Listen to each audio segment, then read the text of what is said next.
Ha sido la verdad una reunión poderosa, un final de alabanza increíble. Yo creo que todos hemos recibido. Aquel que no recibió no se mueva del templo hasta que reciba.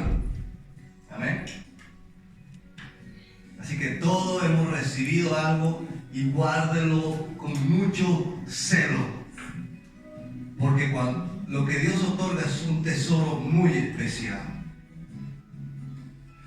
Cuando Jesús estaba entrando un poco al tema, lo que estábamos hablando durante estos días, ya un poco más de un mes, era sobre los 5 ministerios. Hemos hablado de los apóstoles, hemos hablado de los pastores, hemos hablado de evangelistas, hemos hablado de los profetas, pero hoy traigo el último punto. No es el último ministerio, no crean que es el último más arrinconado de todos, no. Yo quiero que ustedes se den cuenta de algo muy impresionante. Es que el apóstol sin el maestro no puede fundamentar. Hoy yo quiero que hablemos sobre el maestro. Hay 2 títulos que llevaba Jesús en todo lugar. Uno era el buen pastor y el otro era el maestro. Porque dice que se le acercaban a Jesús y le decían, Rabí, que en hebreo significa maestro o el que enseña. Entonces se le acercaba a Jesús la multitud, incluso aquellos que no creían en él, le decían maestro. Por la capacidad de enseñar y por el amor que él depositaba al enseñar. Un maestro no es lo mismo que un apóstol.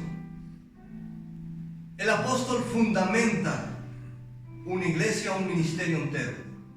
Pero el maestro es más individual. El maestro va construyendo poco a poco en el corazón de cada uno. El maestro necesita mucho amor para tener esa facilidad de compartir los unos con los otros. El maestro no tiene que tener orgullo. No puede decir, como ya enseñó a 100 personas de golpe, y de repente viene y tiene una sola en el aula, dice, no, yo no voy a enseñar porque... No, el maestro le da igual qué cantidad. Lo importante del maestro es enseñar. Amén. Así que yo quiero que hoy vayamos desglosando un poco. O sea, el apóstol fundamenta y el maestro construye. Amén. El maestro, cuando Jesús vino, bueno, nosotros sabemos multitudes de formas de cómo enseñaba a Jesús, multitudes de formas de cómo hablaba o intentaba enseñar el reino de Dios o explicar un misterio. Porque de igual manera venía uno y preguntaba cómo es el reino de Dios. Y si Jesús le explicaba a nivel espiritual, no íbamos a entender ni tú ni yo absolutamente nada. Entonces, ¿qué hace el maestro? Utiliza una enseñanza que tal vez es muy dura para aprender a primeras y lo baja a tu nivel para que tú entiendas y puedas producir fruto con eso que te ha enseñado. Preguntan qué es el reino de Dios y Jesús comienza a decir, bueno, imagínense esto, el reino de Dios es como aquel que tenía semillas en su bolso y tenía que ir a sembrar. O sea, la importancia del reino de Dios de sembrar, lo primero. Aquí el maestro está comenzando, el maestro que es Jesús, que tú y yo conocemos de manera personal, y si no lo conoces hay que recibirlo. Ese Jesús enseñó de una manera muy especial, por medio de parábolas. Algo que en estos días hemos estado mucho hablando. Van los discípulos, le preguntan, maestro, ¿cómo hay que orar? Hasta eso les tuvo que enseñar cómo hay que orar. A sus discípulos les dijo, mire, ustedes tienen que orar con esta estructura más o menos, y comienza a decir, Padre nuestro que estás en los cielos, santo sea tu nombre, venga aquí tu reino y hágase tu voluntad, así como se hace en el cielo, se haga también en la tierra. Cuando él comienza a enseñar de la oración a otros, él comienza a quitar un montón de espinitas que a veces tenemos en la oración. Dice, cuando ores no utilices vanas repeticiones. sea, yo lo que quiero que ustedes vean cómo Jesús comenzó a enseñar de una manera muy especial, con detalles, con explicación. Según quién era, Él enseñaba. Según cómo estaba en el momento, Él enseñaba lo que la gente necesitaba. El maestro necesita tener bien el Espíritu Santo para saber qué palabra hay que dar. Existen diferentes clases de maestros.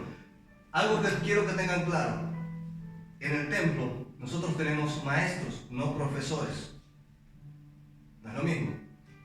Maestro es aquel que tiene el anhelo de enseñar sin buscar absolutamente nada a cambio. El profesor es el que enseña, pero tiene que estar con dinero, económico, tiene que haber algún beneficio.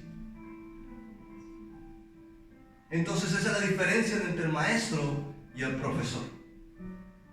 Nosotros llegamos a la clase y decimos, profe, ¿sí o no? Ay, profe esto, profe aquello, profe. Pero cuando íbamos a la escuela dominical, ¿qué le decíamos? Profe, maestro, ¿sí o no? Nuestro lenguaje cambia en la escuela dominical, aquellos que hemos estado en la escuela dominical. ¿Por qué? Porque el maestro tiene que enseñar. Hay algo que el maestro, existen diferentes niveles de maestro. Hay maestros de escuela dominical que enseñan a niños de diferentes edades. Tiene que estar preparado el maestro porque no puede enseñar así nomás por enseñar. No solamente tiene que tener el don de maestro, el don de enseñar, porque el don de enseñar es precioso. El don de enseñar está lleno de dos cosas muy importantes. Uno, el amor, porque enseña por amor. Y dos, la paciencia. Porque muchas veces, especialmente los niños, ay, que te quedes quieto, ay, que no te muevas, pero ¿por qué rompes eso? ¿Que por qué tiras aquello? El maestro tiene que tener paciencia. Y con los mayores peor. Porque el mayor muchas veces ni pregunta y el maestro tiene que estar pinchando a ver cuando pregunta para que saque esa duda. Tiene que preguntar, sí. No va a preguntar nada, no. Hay que luchar. El maestro tiene que tener esas dos cualidades importantes de la paciencia y el amor. Luego, claro, tiene que capacitarse, Entonces, vamos a sacar un poco de las cualidades que debe tener un maestro. Número 1, San Lucas capítulo 18, versículos 15 y 17. Muchos hemos escuchado este pasaje, hemos leído, hemos utilizado este pasaje de diferentes maneras, pero yo quiero que usted lo vea como maestro. Lucas capítulo 18, versículo 15 dice así la palabra de Dios: traían a él los niños para que los tocasen, lo cual viendo los discípulos le reprendieron. Mas Jesús llamándolos dijo: dejad a los niños, venid a mí, y no se los impidáis, porque de tales es el reino de los cielos. Una de las cualidades del maestro es que no rechaza a nadie que quiera aprender. Da igual si es un niño o es un anciano. Al anciano le va a costar mucho más acercarse a un joven para que le enseñe, porque dice, este muchacho que me va a enseñar. Yo tengo 80 años y he pasado la vida, 2 guerras mundiales, y comienza ahí la guerra civil 2, la república, búsquenos para hacer. Y este que salió del colegio, ha estado todo bien bonito, ¿qué me va a enseñar? Pero cuando entramos al reino de Dios, Dios nos comienza a dar una sabiduría que da igual la edad que tienes, pero te la da. La primera cualidad es que le da igual a qué nivel o a qué clase de persona hay que enseñar, siempre y cuando tenga el anhelo de aprender. Jesús a los escribas y a los fariseos les enseñaba cosas tremendas, cosas a nivel espiritual que sus discípulos miraban, pero no les enseñaba a ellos directo, les enseñaba a ellos. Pero tan cerrados, no querían aprender, ellos estaban la preocupación de que querían matar a Jesús, y no entendían lo precioso del mensaje que les estaba dando. Entonces, una de las primeras cualidades del maestro es que no debe impedir a nadie aprender. El maestro tiene que enseñar. Algo que a mí me enseñaron, sobre todo en la escuela dominical, Es que todos llevábamos un manual, aquello, bueno, Rosa me va a entender un poco más. Bueno, ella no sé, lo organizaba tal vez de otra manera, pero nosotros teníamos un manual que durante 6 meses ese manual se llevaba y tenía diferentes temas. Y había maestros que venían 1 hora antes y comenzaban, a ver, no, el maestro tiene que saber qué va a enseñar. Y recortando a última hora, pegando. ¿Y qué hizo toda la semana? Estaba durmiendo, tomando la siesta, tomando un cafecito. No, el maestro tiene que masticar bien lo que va a enseñar primero, antes de enseñarlo. El maestro, a mí me enseñaba, decía, porque yo algunas veces llegaba a leer un poco, porque no son grandes temas que son de 2 horas, 3 horas, no, son temas que duran 20 minutos. No duran más. Lo que más dura son las manualidades, el dibujito aquí, el dibujito allá, el pon aquí, pinta allá. Eso es lo que más tarda. Pero claro, si el maestro viene a última hora, 1 hora antes, media hora antes, y comienza a recortar, comienza a medio leer un poquito, en 10, 15 minutos ya se lo sabe. Sabe más o menos qué enseñar. Pero cómo tiene que ir, cómo tiene que fluir, ahí se bloqueó porque no sabe. Porque no lo ha masticado bien, no ha leído bien los versículos, porque hay versículos que hay que leer, no ha hecho bien los dibujitos, porque nosotros nos hacían una pizarra donde se pegaban los dibujos cuando uno se enseñaba, o hacía recortar a los niños o pintar, o se hacía como un puzzle también, o sea, muchas cosas que se puede hacer. El maestro se deleita con los niños porque tiene una creatividad increíble. Ya con los adultos ya no se necesita tanto. De vez en cuando algún grito, para que despierten, o algún chiste para que estén atentos. Normalmente todos los domingos, me incluye a mí.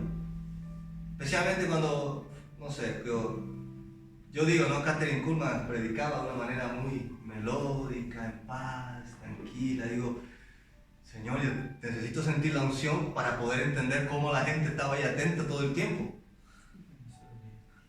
Y sus cultos no eran como nosotros de 2 horitas, 1 hora y media, hasta 4 o 5 horas estaban ahí. Y ni uno se movía. Más de 9,000, 10,000 personas esperando que algo suceda, porque lo que más esperaban era cómo se movía el Espíritu Santo. Pero el maestro se deleita, tiene que enseñarle, da igual. Imagínense, Rosy sabe, porque algo nos contaba ella, que dice, enseñaba a los niños y luego su pastor le decía, venga, vas a enseñar a los adolescentes. No, pero que ahora ya sé cómo moverme con los niños, así pero ahora te toca con los adolescentes. A veces como maestro decimos, no, es que yo me siento cómodo con ellos. ¿Y ahora qué voy a hacer? ¿Adolescente? Otra vez aprender todo de nuevo. Porque cómo se comportan los adolescentes. Si le hago dibujitos y que pinten los adolescentes, un domingo sí, pero otro va a decir, esto es para niños, no es que somos mayores nosotros. Al otro domingo, ay sí, queremos pintar dibujitos. Al otro domingo, no, que somos mayores. ¿Quién no entiende? Pobre maestro de adolescentes, ¿no? Tienen que saber algo. Entonces, el maestro le tiene que dar igual a qué nivel tiene que enseñar o a qué clase de persona tiene que enseñar. Su pasión es enseñar y tiene que prepararse para eso. Aquí Jesús estaba diciendo, dejen que a los niños se acerquen a mí. ¿Qué hacían sus discípulos? Creían que Jesús, como era santo y como hacía milagros y como demostraba el reino de Dios, nadie se... Hoy en día vemos eso, ¿no? Él está predicando, el pastor, y vienen 4 o 6 personas ahí de seguridad, que nadie se acerque. Jesús decía, apártense, dejen que los niños se acerquen. Hoy en día ella está caminando por el aeropuerto con sus 2 seguratas más grandes que el pastor, así lo...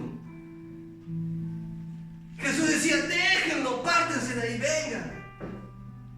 Sus discípulos intentaban que nadie lo aplaste y Jesús decía, déjenme que me aplasten. Dejen que me toquen mi manto lo que necesiten, porque yo vengo porque ellos necesitan de mí. Y hoy en día nosotros nos creemos chupiguay, especiales, de seguridad, ¿no? Por si me matan, ¿y dónde está la fe? ¿Acaso no perseguían a los profetas, no perseguían a Jeremías, pero no intentaron matar a José? ¿Y quién los guardó? ¿Un guardia? ¿Los seguratas? ¿Quién los guardó? Ay, ahora necesitan segurata porque su fe Para asesino ya está justito. No. Entonces, el maestro no le tiene que importar el nivel. Número 2, Marcos capítulo 12. Vamos a ir de un sitio a otro para que veamos la importancia del maestro. Marcos capítulo 12, versículos 13 y 14.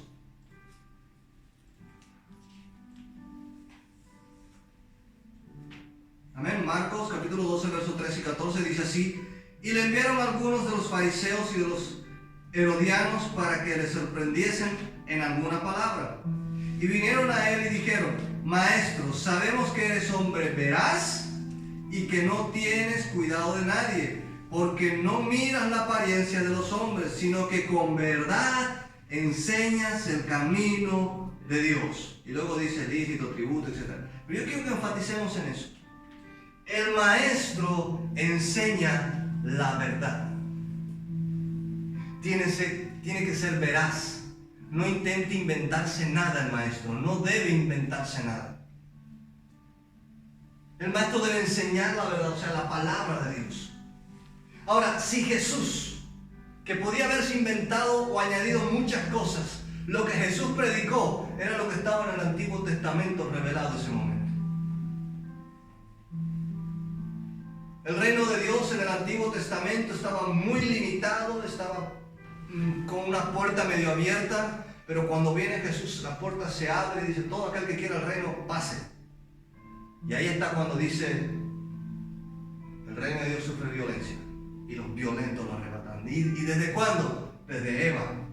No, ¿desde cuándo dice? ¿Se acuerdan de ese versículo? Desde Juan el Bautista. No dice en el Antiguo Testamento, dice desde Juan el Bautista en adelante. O sea, desde que Juan el Bautista vino con la unción de Elías, él tuvo el poder y la capacidad de poder ejercer el abrir el reino para que todo aquel que quiera entrar entre. Entonces el maestro tiene que enseñar la verdad. Daba el ejemplo que el maestro tiene que prepararse para poder enseñar bien. Porque imagínense si yo vengo aquí, no he leído nada, me hacen una pregunta que no está en el libro que he leído. Digo, la corbata me aprieta, hace calor. Mira, vamos a ver, en la próxima clase vamos a investigar bien entre tú y yo, y el maestro tiene sus gambetitas para salir, ¿no? Porque no ha estudiado, tiene que buscar la manera. Pero no, el maestro tiene que prepararse. El maestro que no se prepara y no busca la verdad, intenta siempre inventar historias. ¿Y qué pasa con la gente que aprende? Aquellos que aprenden de historias y de fábulas que enseña el maestro, cuando va con otro maestro, dice: ahí va, pero ahí me ha dicho otra cosa. Ahí me ha dicho que si yo quiero milagro, que tengo que ofrendar. Dice: no, lo siento, pero no es así.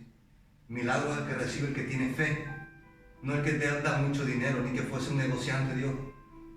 Va a decir: venga, dame 10,000, yo te hago un milagro. Dame 5,000 o dame 500 y va a haber salvación para tu hijo. Entonces, el maestro tiene que enseñar la verdad. Tiene que procurar alimentarse bien de la verdad para poder enseñarla. Y por último, algo que tiene que tener muy en cuenta el maestro. Esto no lo sabemos muy bien, que en Mateo capítulo 28, versículo 20. A veces un maestro está enseñando, un maestro está explicando y parece como que solo es ese momento. Pero hay algo que usted como maestro tiene que saber. Es que lo que usted enseña trasciende, se va de generación a generación. Por lo cual o enseña usted bien o va a destruir una generación entera. O enseña usted bien y la verdad, lo que la palabra de Dios dice, o va a destruir o va a trastornar una generación entera llena de mentiras que no existen. Eso del ecumenismo y del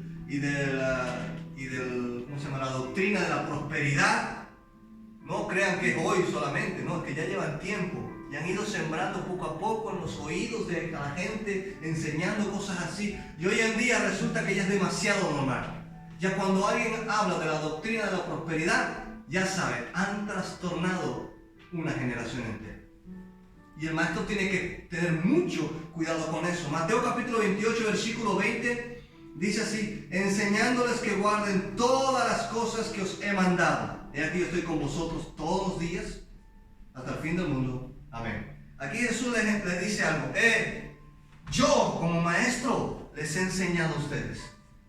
¿Recuerdan cuántos habían en ese momento que Jesús está subiendo y les está explicando esto? ¿Cuántos discípulos estaban ahí observando?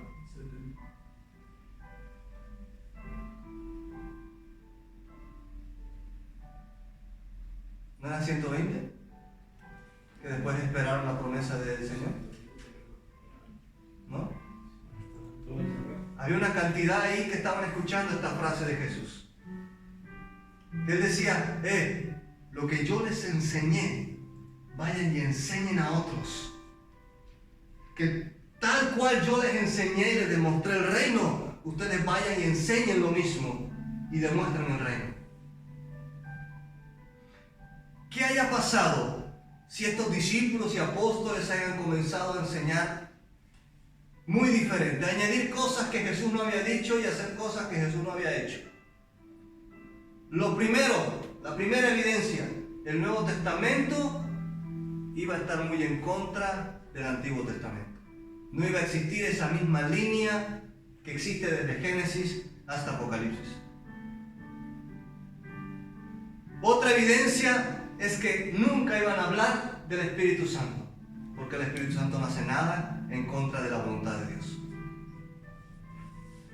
Por lo cual, lo que nosotros enseñamos como maestros es muy importante.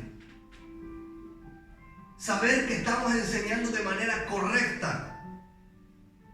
Porque cuando yo enseño algo, ese alumno se emociona y va y enseña a otro sitio lo mismo. ¿Sí o no? Pues yo conozco a uno que yo le enseñaba y a los 2 días estaba enseñando en otro sitio lo mismo. Yo le explicaba algo y a los 2 o 3 días él estaba explicando lo mismo en otro sitio. O sea, el maestro tiene que tener cuidado lo que enseña, porque eso va a repercutir en una generación entera. Si enseñan mal, se acabó esa generación, estás estropeando toda una generación. Entonces Jesús les recomienda, por favor enseñen tal cual, como yo les enseñé, enseñen.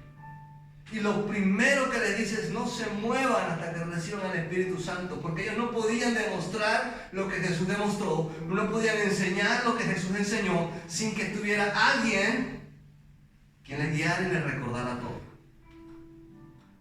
Y con esto termino. Tú y yo tenemos hoy en día un maestro sobrenatural. Capítulo 14, versículo 26 del libro de Juan.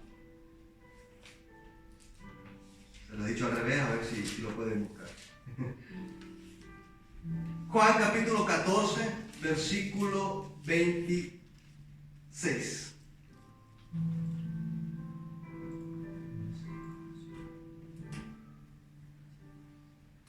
Escuchen bien, esto lo dice Jesús.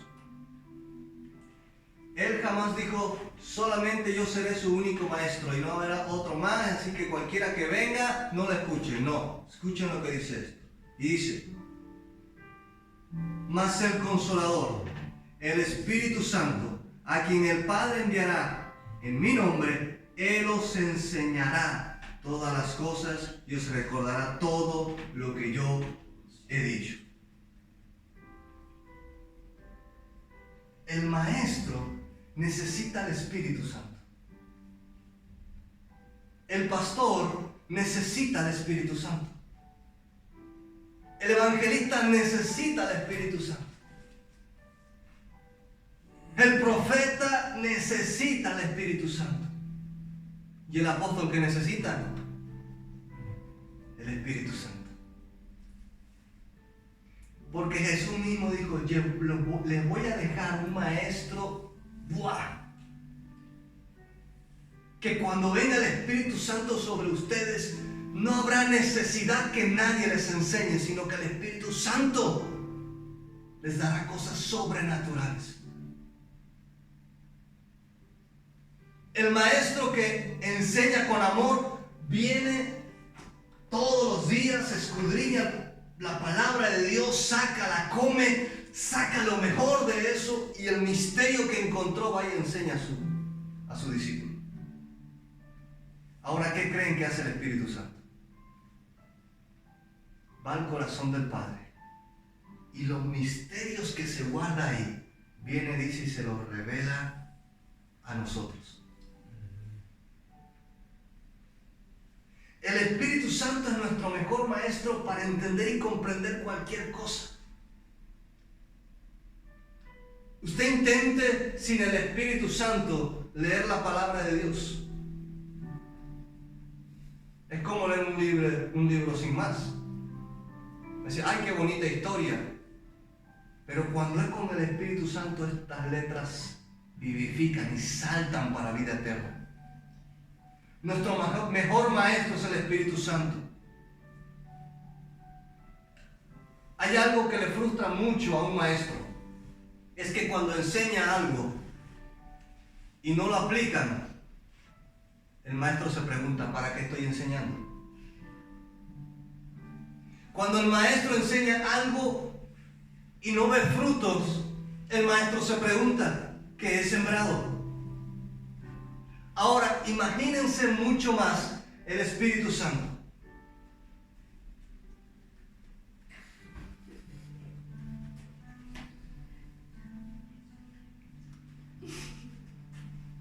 Imagínense mucho más el Espíritu Santo. Ahora, si el Espíritu Santo te quiere enseñar algo y tú no lo aplicas, ¿cómo creen que se siente el Espíritu Santo? Él va a decir, ¿y para qué le enseñé? Si el Espíritu Santo está sembrando algo en ti y tú no produces fruto, ¿qué crees que va a preguntar el Espíritu Santo? Te va a decir, ¿y dónde está lo que yo sembré en ti? Cualquiera de los 5 ministerios necesita la guía del Espíritu Santo. Esta serie era para que usted entienda y comprenda un poco, por lo menos un poquito, de lo que significa cada ministerio. Y ahora yo el reto se lo pongo a cada uno de ustedes. Que anhelen y despierten un llamado. He dicho los 5 ministerios principales porque recuerden que eran para fundamento y crecimiento. Para eso eran los 5 ministerios. No es para otra cosa. No es para jactarse, no es para hacerse millonario, no es para decir yo tengo más iglesias, tú menos, sino, es más, cuando Dios habla de iglesia, habla de todas en general. Le da igual si es metodista, le da igual si es bautista, si es pentecostal, si es evangélica protestante, si es de hermanos libres, del solo Jesús, le da igual. Él viene a recoger una iglesia, no una denominación, no un título de hermanos. Viene a recoger una iglesia. Y esa iglesia necesita ser fortalecida por los 5 ministerios. Ahora yo le coloco la carga a cada uno de ustedes para que anhelen ser usados por Dios con algún ministerio. No solamente los 5, hay mucho más. Hay más talentos y hay más dones que necesita la iglesia. El don de lenguas, el don de interpretación de lenguas, el don de profecía, el don de sanación, el don... Y hay muchos, hay una lista incontable de dones y talentos que pueden ser usados. Cuando Dios nos llamó, no nos llamó para sentarnos y calentar asientos y que esté moldeado el asiento y que cuando venga otra hermana se siente y dice, qué raro me siento aquí. Es raro, se levanta y viene, este era mío. Se trata de hacer obras en Dios. ¿Por qué cree que nos llaman siervos? ¿Porque estamos siempre durmiendo todo el tiempo? No, porque hay que trabajar. Y necesitamos que esos 5 ministerios se activen en cada iglesia, en cada ministerio, sepan que es necesario que haya dones y talentos y que tengan algo claro, que sin el Espíritu Santo no hay ninguno de esos. O sea, yo pongo ahora en tu corazón ese reto de que comiences a activar o buscar ese llamado que tú tienes. Cada uno hemos tenido un llamado. Cuando yo acepté al Señor Jesús como mi Señor y Salvador, de repente hizo una lucecita se encendió enfocado a mi llamado. Al principio no lo entendía, no crea que es fácil entender cuál es nuestro llamado. Pero esa lucecita de llamado se encendió con otra lucecita de pasión y me daba igual que hacía en la iglesia. Limpiar, teatro, bueno, canto que en ese tiempo no me metí ni a danza, pero que los niños, escuela dominical, payasos, exploradores del rey, con los jóvenes, la pasión se encendió junto con el llamado. Y muchas veces suele pasar que la pasión se apaga y al apagarse la pasión nos olvidamos que hay otra luz encendida que es el llamado. Enfoquemos, encendamos esa pasión para que ese llamado se active en nosotros. Tú y yo tenemos un llamado. Sí o sí tenemos un llamado. Algo hay que hacer en el reino. Porque ustedes van a ver que la palabra de Dios, desde el libro de Hechos, empezó con 12 personas, luego fueron 120, luego fueron 8,000 y fue creciendo poco a poco y todos hacían algo y expandieron el reino de Dios en toda Europa. Si no fuese así, Pablo no hubiera escuchado y se haya puesto nervioso, extendiéndose a la iglesia por todas partes. Él se puso nervioso y dijo, bueno, voy a comenzar a matar a algunos porque hay demasiado ya. Y ahí fue cuando el impacto de Jesús, la presencia del Espíritu Santo le envolvió y lo convirtió. Yo quiero que te envuelva a ti también y nos comencemos a concentrar en nuestro llamado. Jesús, cuando puso un llamado sobre ti por medio del Espíritu Santo, no preguntó si estábamos preparados o no. No preguntó si éramos santos o no. Lo que Él sabía era que era necesario para ti, que era importante para ti, porque tu llamado te llena. Cuando tú te comienzas a mover en tu llamado, te llena, te sacia, te mueve en el Espíritu Santo y sales de tu llamado y como que todo se apagó, no es mi sitio, no es mi lugar, queriendo ahí. Pero ese es nuestro llamado. A ver, quiero que nos pongamos de pie y pidamos al Espíritu Santo de que se active el llamado que un día estaba en nosotros. Y aquellos que están observando también en las redes sociales, vamos a orar para que se active tu llamado ahí donde estás.